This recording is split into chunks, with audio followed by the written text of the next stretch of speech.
Selamat malam jemaat sekalian. Selamat tahun baru buat yang merayakan.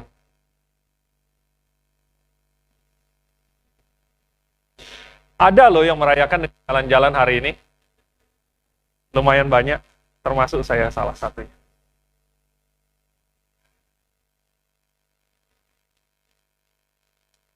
Baik, tidak lupa, walaupun sebagian sudah cukup capek, tidak lupa kita berdoa. Tuhan Yesus saja waktu capek, dia berdoa. Jadi kita juga berkumpul untuk berdoa. Amin jemaat sekalian. Mari kita buka Alkitab di dalam 1 Timotius pasal 2. 1 Timotius pasal 2, kita baca ayat 1 dan 2. Oke. 1 Timotius pasal 2, ayat 1 dan 2. Kita baca sama-sama saja.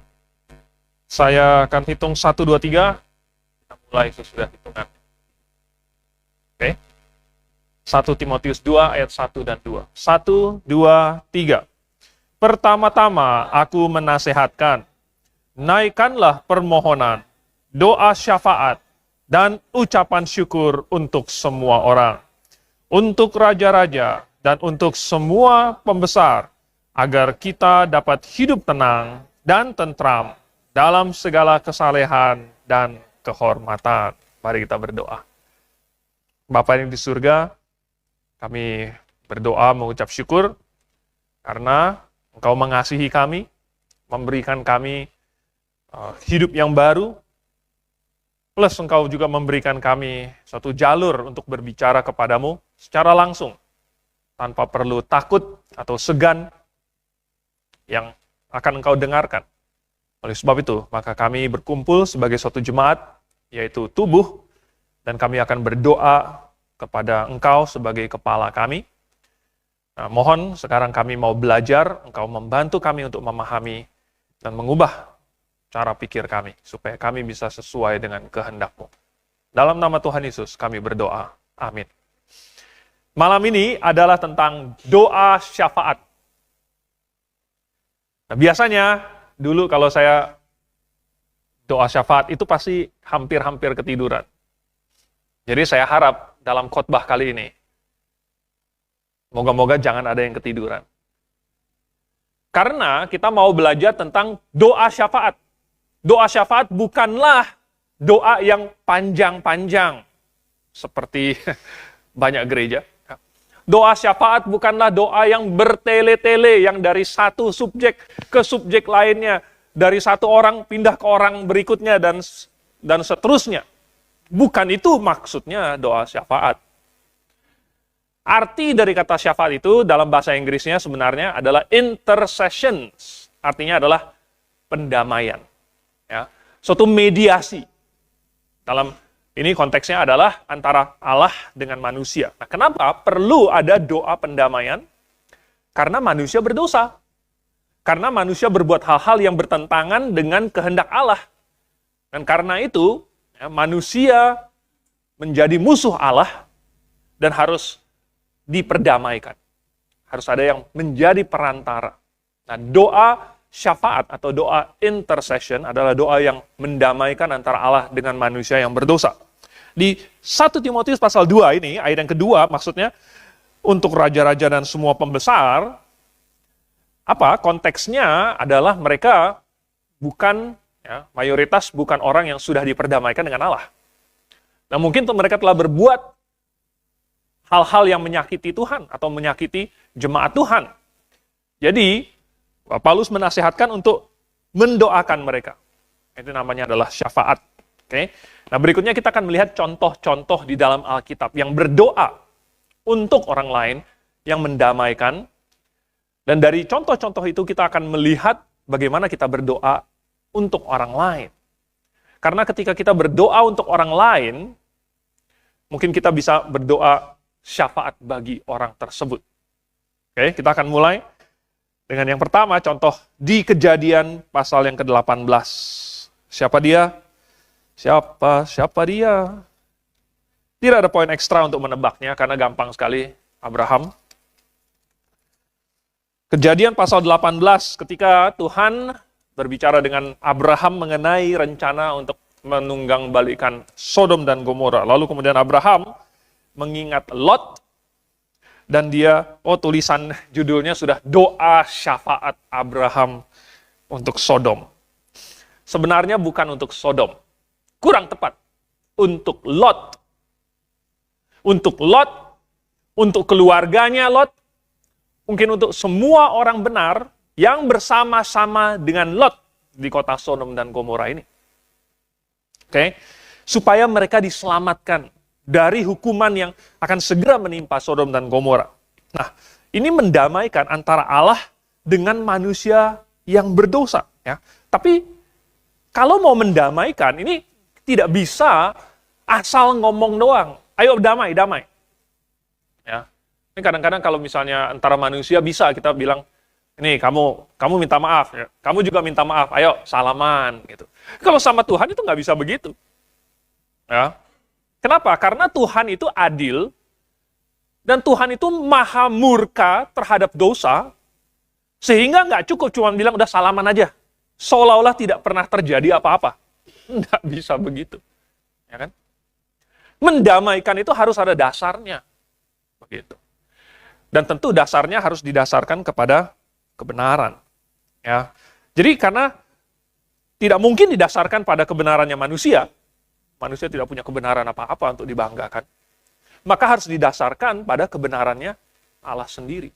Oleh sebab itu kalau Anda baca, dan saya tidak tahu kita mungkin tidak sempat untuk membaca seluruh perikop ini, Anda membaca bagaimana Abraham berkata, misalnya dari ayat yang ke-23, Abraham datang mendekat dan berkata, apakah engkau akan melenyapkan orang benar bersama-sama dengan orang fasik? Bagaimana sekiranya ada 50 orang benar dalam kota itu? Apakah engkau akan melenyapkan tempat itu? Dan tidakkah engkau mengampuninya karena ke-50 orang benar yang ada di dalamnya itu?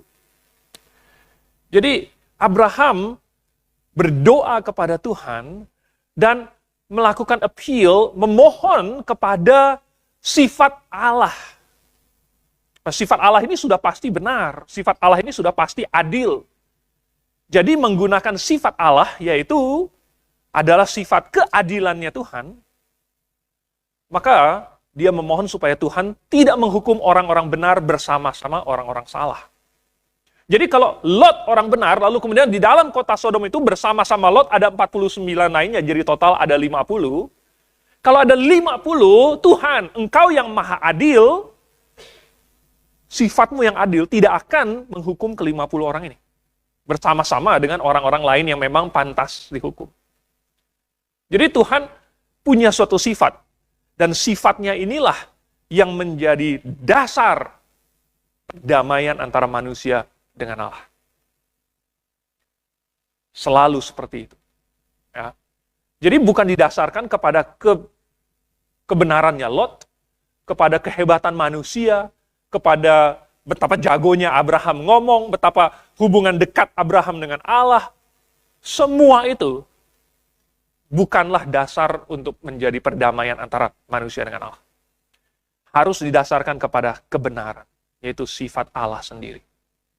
Jadi, kalau hari ini kita berdoa, dan kita mewakili gitu orang, ya, mendamaikan dia dengan Allah, kita tidak bisa menggunakan, oh Tuhan, udahlah tutup mata aja gitu.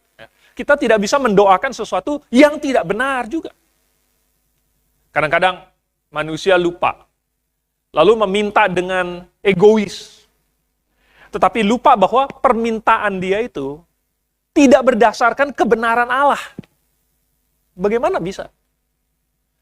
Permintaan kita yang tidak didasarkan kepada kebenaran tidak akan bisa didengarkan oleh Tuhan. Jadi harus doa syafaat itu.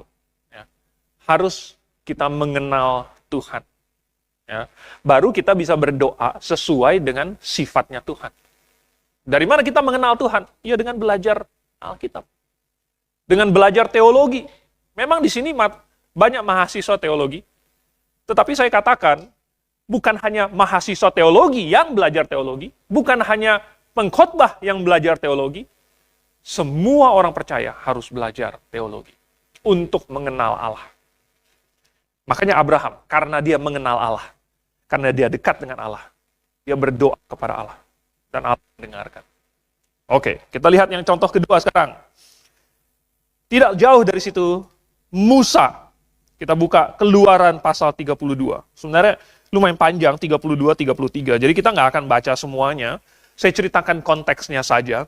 Di Keluaran pasal 32 ini, sudah 40 hari, 40 malam, Musa bersama dengan Tuhan, Tuhan berbicara dengan Musa, mengajarkan hukum kepada Musa. Lalu orang Israel di bawah menunggu-nunggu selama 40 hari, 40 malam, mereka tidak tahu apa yang terjadi dengan Musa, apa yang harus mereka lakukan. Mereka minta kepada Harun untuk membuatkan Allah bagi mereka. Seperti di Mesir ada Allahnya, seperti di Mesir ada yang kelihatan, seperti di Mesir dalam bentuk binatang. Jadi mereka pilih anak lembu. Ayo bikin dari emas. Nah, Tuhan melihat itu sebagai suatu kejahatan yang besar. Lalu Tuhan suruh Musa pergi, katanya, lihat bangsamu, katanya, bangsamu. Lalu kemudian Tuhan mau menghukum mereka. Awalnya Musa sendiri sangat marah, ya. Dan memang mereka kena hukuman dari Tuhan. Tetapi kemudian Musa secara pribadi berdoa kepada Tuhan. Lalu memohonkan kepada Tuhan supaya dia mengampuni bangsa Israel itu. Tuhan itu waktu itu sudah hampir mau melenyapkan bangsa Israel. Lalu kemudian katanya mau membangkitkan dari Musa keturunan. Ya. Jadi yang berdosa ini mau dilenyapkan, lalu kemudian dari Musa jadi penggantinya. Hampir saja. Tapi Musa berdoa kepada Tuhan. Dan di pasal yang ke-32 ini, ya, nih di ayat yang ke-31, ya, Musa bilang, bangsa ini telah berbuat dosa besar, sebab mereka telah membuat Allah emas bagi mereka. Tetapi sekarang, kiranya engkau mengampuni dosa mereka itu. Dan jika tidak, hapuskanlah kiranya namaku dari dalam kitab yang telah kau tulis. Mungkin maksudnya, kitab kehidupan. Oke, jadi permintaan Musa, dia meminta supaya Tuhan mengampuni dosa. Ya. Kemudian, di pasal yang ke-33, masih lanjut lagi, tidak lama sesudah itu, Tuhan suruh mereka berangkat, tapi Tuhan bilang, mulai sekarang saya tidak akan berjalan bersama-sama kamu, di tengah-tengah kamu. Alasannya, karena ini bangsa yang tegar tengkuk. Kalau saya berada di tengah-tengah kalian, sesaat saja, udah langsung saya hukum mati semuanya. Jadi mendingan saya jangan di tengah-tengah bangsa Israel. Tapi Musa, di pasal ke-33, berdoa lagi, sekali lagi, syafaat untuk bangsanya sendiri, menjadi mediasi antara Allah dengan manusia. Lalu berkata bahwa kalau bukan Tuhan sendiri yang memimpin kita, kalau bukan Tuhan yang hadir di tengah kita, bangsa Israel tidak bisa berangkat, tidak bisa masuk ke tanah Kanaan, tidak bisa melawan musuh-musuhnya. Jadi dia berdoa kepada Tuhan. Luar biasa. Kalau Anda, nanti mungkin suatu saat kita ada kesempatan, kita belajar doanya Musa dan permohonannya. Jadi Musa memahami sifat bangsa Israel. Bangsa dia sendiri. Dia paham, dia sudah punya waktu 40 tahun lebih, ya, untuk merenung-renungkan sifat bangsanya ini sendiri. Ya, waktu dia di Mesir, dia tidak mau menjadi pangeran lagi, lalu kemudian dia membunuh seorang Mesir dengan identitas sebagai seorang Ibrani, lalu kemudian dia malah dikhianati oleh bangsanya sendiri. Mungkin dia berpikir, selama 40 tahun di Midian itu, ini bangsa saya ini sifatnya kayak bagaimana. Jadi dia paham. Dia paham kelemahan mereka. Dia paham kesulitan mereka, apa yang mereka rasakan. Mungkin dia paham keraguan bangsanya sendiri. Dia paham cara pikir mereka, keinginan-keinginan mereka, kebiasaan yang sudah mereka lakukan di Mesir, contoh-contoh yang mereka saksikan dari cara orang Mesir menyembah Allah mereka. Semuanya dipahami oleh Musa. Oleh sebab itu dia berdoa kepada Tuhan. Ya. Dan dari pemahamannya ini, dia bisa merasakan apa yang orang-orang Israel, teman-teman sebangsanya ini rasakan. Sewaktu Tuhan menulahi mereka, menghukum mereka, dia ikut merasakannya. Karena dia sebagai orang yang menjadi imam bagi mereka, dia harus bisa merasakan itu. Dan Yesus, sang imam besar kita, juga bisa merasakan semua yang manusia rasakan. Karena dia telah menjadi manusia. Dan telah mengalami apa yang manusia biasa alami. Mulai dari saat di kandungan ibu, lahir, bahkan mengalami lebih banyak kesusahan dari manusia pada umumnya. Bahkan sampai mati. Dan dia tahu kelemahan-kelemahan kita, dia tahu rasanya digodai, dia tahu rasanya menginginkan, tetapi itulah yang justru membuat dia menjadi imam besar yang qualify, yang layak untuk berdoa bagi kita kepada Allah Bapa. Jadi Musa di sini dia berdoa luar biasa sekali karena dia memahami. Seandainya kita mau berdoa untuk sesama kita, mungkin kita coba taruh diri kita di posisi dia. Seandainya kalau saya di posisi dia, bagaimana? Mungkin memang dia sudah melakukan kesalahan.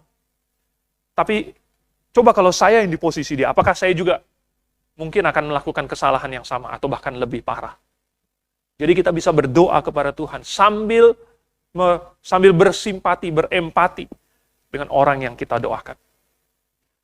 Musa memahami bahwa orang-orang Israel pada waktu itu sedang butuh ditopang imannya.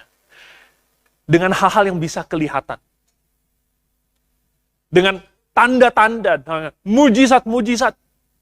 Itulah yang, ya karena memang iman mereka masih cetek, iman mereka kebanyakan masih berdasarkan hal-hal yang kelihatan. Jadi ketika Musa 40 hari 40 malam di gunung itu, orang Israel seolah-olah lupa. Dan entah bagaimana meminta Harun membuat lembu emas itu. Jadi, Musa memahami itu. Dan ketika Tuhan suruh berangkat, tapi Musa pikir, wah ini kalau Tuhan tidak menunjukkan bahwa dia menyertai kita, kalau Tuhan tidak bersama-sama dengan kita, kalau nanti kita berangkat tetapi tidak disertai dengan tanda-tanda ajaib, ini iman orang Israel ini nggak akan bertahan. Bagaimana mereka bisa melalui padang gurun? Bagaimana mereka bisa punya keyakinan bisa mengalahkan orang Kanaan? Kalau tidak bersama-sama dengan Tuhan sendiri. Jadi Musa dengan pemahaman dia berdoa kepada Tuhan.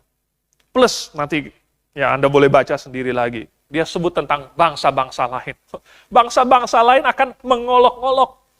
Akan mencibir kalau mereka sampai tahu bahwa sekarang Tuhan tidak bersama-sama orang Israel lagi. Kalau nanti mereka bilang, nah lihat, Tuhan sudah nggak bersama kalian. Mana tandanya lagi? Mana tandanya Tuhan bersama dengan kalian? Saudara, bahkan hingga hari ini, sebenarnya kita bisa punya keberanian, kita punya keyakinan, karena Tuhan senantiasa memimpin kita. Walaupun tidak kelihatan, tidak pakai tiang awan atau tiang api, tetapi tanda-tanda yang Tuhan berikan kepada GBIA Grave sepanjang zaman jelas terlihat. Kita tinggal kilas balik ke belakang. Tinggal kita buka buku sejarah kita. Dan kita baca kembali apa yang Tuhan telah perbuat bagi kita. Dan tanda-tanda tersebut menjadi pilar-pilar peringatan. Bukan saja buat kita, tetapi buat orang-orang luar yang membacanya. Sehingga mereka bisa mengangguk-angguk dan berkata, memang Tuhan memimpin mereka. Jadi, Tuhan di dalam murkanya dan keadilannya mau menghukum bangsa Israel. Tetapi Musa berdoa. Nah, Musa mendasarkan permohonannya ini kepada apa? Sekali lagi, kalau Abraham mendasarkan permohonannya kepada sifat keadilan Tuhan. Tapi Musa mendasarkan permohonannya kepada kesabaran Tuhan. kemurahan Tuhan. Memang Israel telah sangat berdosa, berdosa besar. Pantas kena hukuman mati, dimusnahkan, dibinasakan. Tetapi, tolong panjangkan sabarmu. Tolong panjangkan kemurahan Tuhan yang maha panjang dan maha besar itu. Berdasarkan kebenaran Allah. Jadi, hatinya Musa sebenarnya sama dengan hatinya Tuhan. Hati Tuhanlah yang panjang sabar, kan? Hati Tuhanlah yang penuh dengan kemurahan. Musa dengan memohonkan hal tersebut hanyalah memohonkan apa yang sesuai dengan hati Tuhan. Dan ini membawa kita kepada contoh yang ketiga di dalam Daniel, pasal yang ke-9. Daniel pasal yang ke-9. Oke. Nah, ini seorang pendoa yang luar biasa. Daniel. Tiap kali dia berdoa kepada Tuhan, atau tiap kali dia tercatat berdoa, dia mendapat suatu wahyu. Luar biasa. Bayangkan, setiap kali kalau kita berdoa, lalu Tuhan menjawab dengan luar biasa.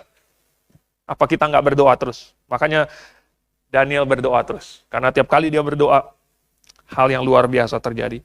Di pasal yang ke-9, Anda boleh baca nantinya, ya, dia belajar tentang kitab Yeremia yang mencatat hukuman Tuhan bagi bangsa Yehuda ditetapkan 70 tahun. Dan sudah akan genap waktunya. Lalu dia berdoa, ya, pertama dia mengaku dosa, lalu kemudian dia berdoa supaya Tuhan mengampuni dosa yang sudah begitu besar, yang sudah menumpuk-numpuk tersebut. Dia mengakui dan dia memohon supaya Tuhan, ya sudah, jauhkanlah, ya, kiranya dosa-dosa itu, ampunilah gitu. Lalu kemudian pulihkanlah. Jadi doa Daniel didasarkan kepada apa yang dia sudah baca tentang janji-janji Tuhan. Dan dia tanda kutip klaim janji tersebut karena dia tahu janji-janji itu tidak mungkin gagal. Apa yang Tuhan sudah katakan, yang sudah keluar dari Tuhan sudah ucapkan, tidak akan batal. Itu sudah pasti terjadi. Jadi, kalau Tuhan bilang 70 tahun, berarti 70 tahun. Nah, mungkin ada yang berpikir ini kan suatu trik. Tuhan sudah janji. Tanpa Daniel berdoa pun akan Tuhan lakukan. Ya toh? Tuhan sudah bilang 70 tahun. Daniel doa, Daniel tidak berdoa, nggak ada efek dong. Oh, jangan berpikir demikian. Hanya karena Tuhan sudah berjanji, dan hanya karena memang Tuhan bermaksud melakukannya, tidak berarti kita tidak perlu berdoa. Misalnya, nah, ada seorang anak minta supaya pada ulang tahunnya yang ke-17 dia dibelikan motor. Nah, dibelikan motor karena dia sudah punya SIM nanti dan sebagainya. Dia pengen punya motor. Orang tuanya setuju, oke, nanti akan dibelikan motor. Kalau sudah dekat-dekat tanggalnya, kira-kira dia akan minta lagi nggak sama orang tuanya? Hah? Kalau dia sangat menginginkan motor tersebut, mungkin 1 bulan sebelumnya itu dia sudah, ya kan? Wah, bulan depan, mulainya jauh-jauh. Wah, ini Papa ini udah dapat banyak berkat ya bulan ini ya. Mulainya muter dari jauh ini, gitu kan? Nah, ini nanti kita mau jalan-jalan ke sini, ya kan? Oh, kalau saya bisa bawa motor, kan, jadinya lebih gampang. Gitu kan? Nanti kalau saya kuliah bisa. Mulainya jauh-jauh, pokoknya apa? Karena dia menginginkan, jadi dia akan minta lagi. Loh, orang tuanya kan sudah janji. Dan dia tahu orang tuanya ini pasti akan memberikan. Tetapi karena dia menginginkan motor tersebut, dia doa lagi. Dia minta lagi. Begitu. Nah, jadi, walaupun kita sudah tahu janji Tuhan, kita tetap berdoa. Dan itu menunjukkan kepada Tuhan bahwa kita memang menginginkan hal tersebut. Kita menginginkan, kita berdoa untuk apa? Kita berdoa, Tuhan datanglah segera. Ya, Tuhan bakal datang kok, tenang saja gitu. Kita doa tidak doa, Tuhan tetap datang. Ya kan? Tapi kenapa kita berdoa? Tuhan, Maranatha, datanglah segera. Tuhan cepat. Itu menunjukkan bahwa kita merindukan kedatangan Tuhan, bahwa kita menginginkan apa yang Tuhan inginkan. Kita menginginkan supaya kehendak Tuhan jadi. Bukan sekedar omong kosong saja dan di akhir doa diucapkan, jadilah kehendakmu di surga, di bumi seperti di surga. Kalau cuma ngomong doang, jadilah kehendakmu, tetapi kita tidak menyamakan kehendak kita dengan kehendak Tuhan, buat apa? Oleh sebab itu, maka Daniel di sini, sekalipun dia tahu, tetapi dia tetap mendoakannya. Dan semakin seseorang sering mendoakan kehendak Tuhan, itu akan membuat kehendak dia sendiri bergeser menjadi makin mirip kehendak Tuhan. Kehendak dia lama-lama akan bergeser. Karena dia minta terus yang kehendak Tuhan. Yang dia tahu Tuhan sukanya begini. Oke, kalau gitu saya doakan supaya itu terjadi. Lama-lama, maka kehendak dia juga akan makin mirip, bergeser. Kehendak dia yang bergeser, makin sesuai dengan kehendak Tuhan.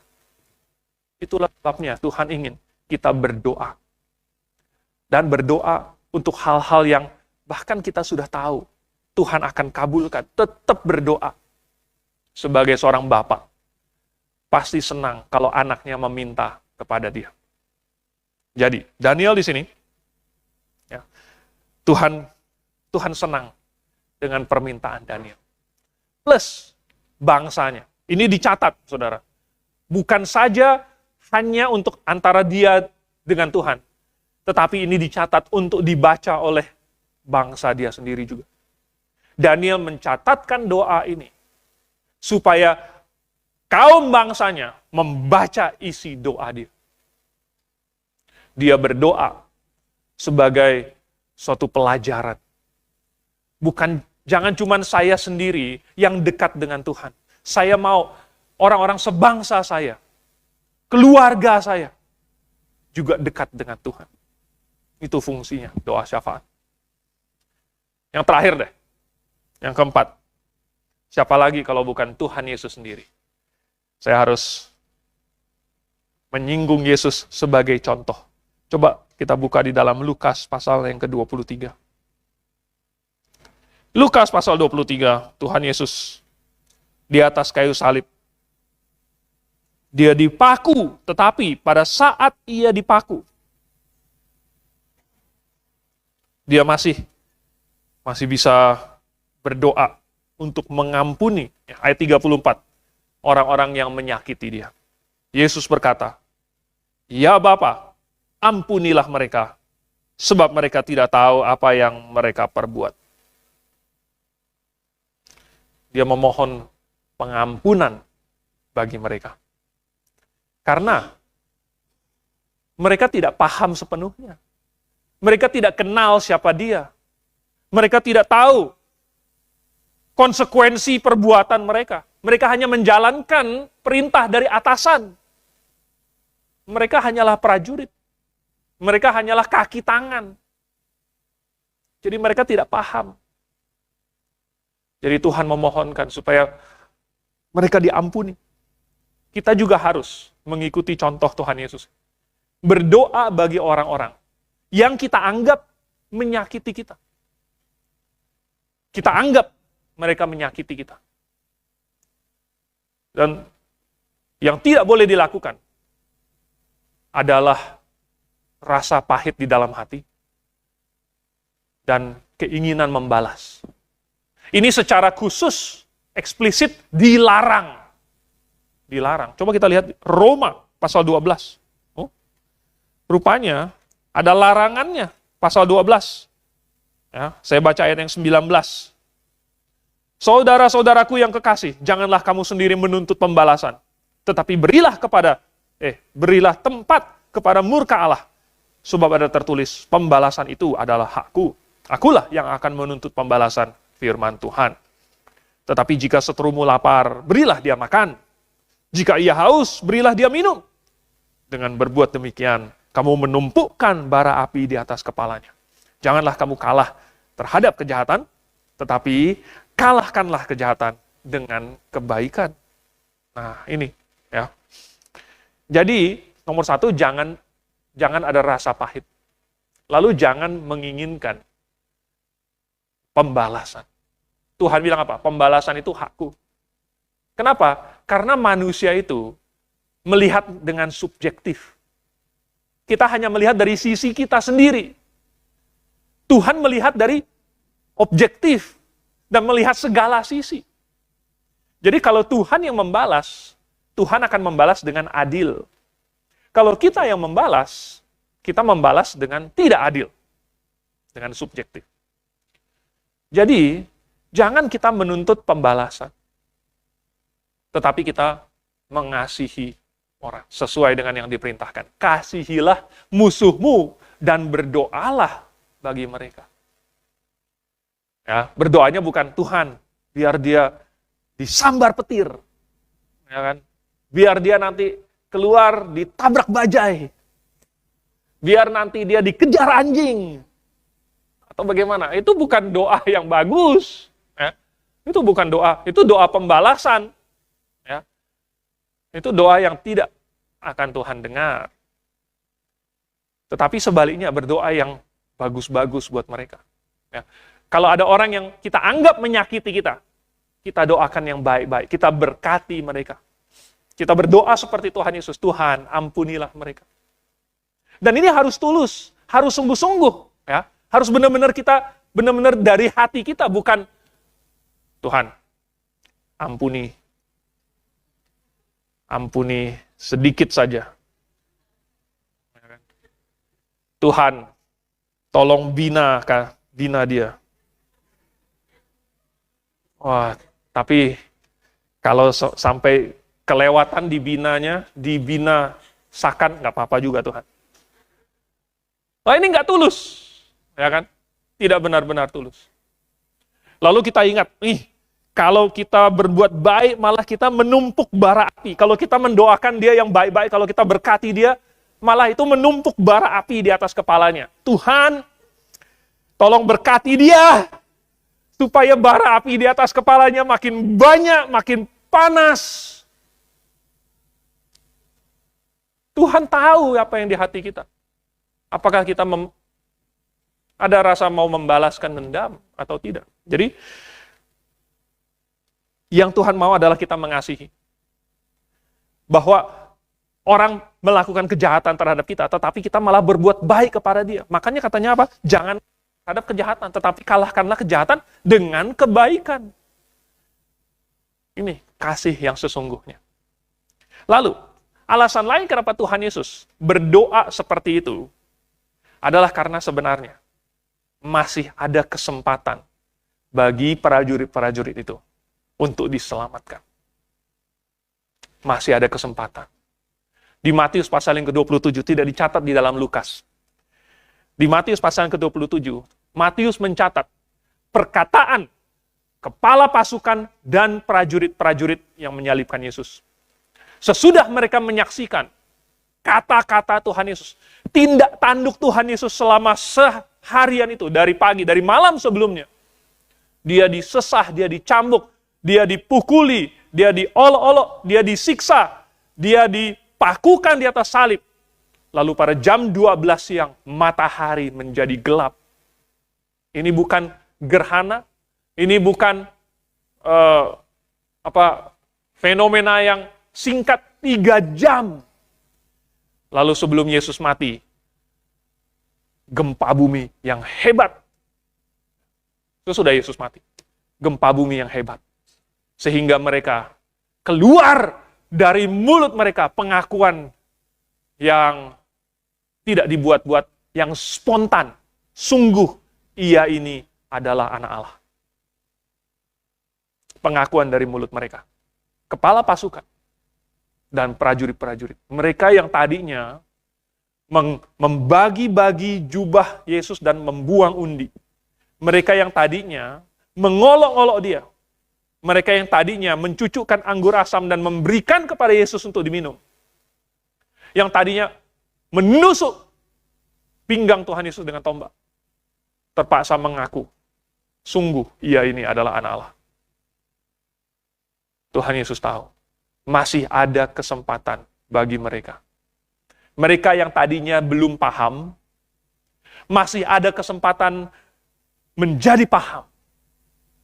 Saudara, inilah pentingnya kita untuk berdoa bahkan bagi musuh-musuh kita. Karena kita tidak tahu, mungkin masih ada kesempatan buat mereka. Paulus saja, ya, yang tadinya, yang kemarin adalah musuh, tahu-tahu besok sudah menjadi kawan. Yang tadinya penganiaya, menjadi pemberita Injil.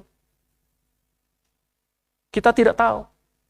Ada cerita, mungkin saya sudah pernah ceritakan, ada seorang pastor, namanya Peter Miller. Dia tinggal di Amerika, dan dia teman baik dengan George Washington. George Washington adalah seorang yang sangat terkenal, dia akhirnya menjadi Presiden Amerika Serikat pertama.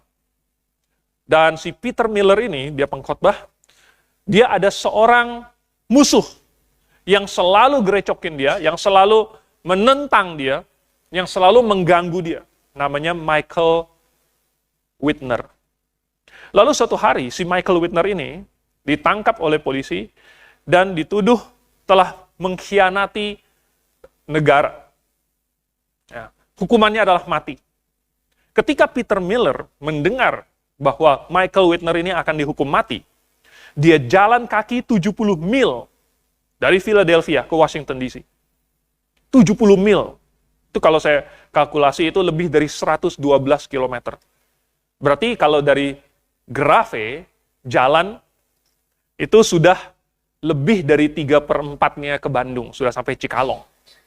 Anda bayangkan, dia jalan kaki dari Philadelphia ke Washington DC untuk memohon supaya Michael Whitner diampuni. Si George Washington ini ternyata teman baiknya Peter Miller. George Washington bilang, aduh, Peter, nggak bisa.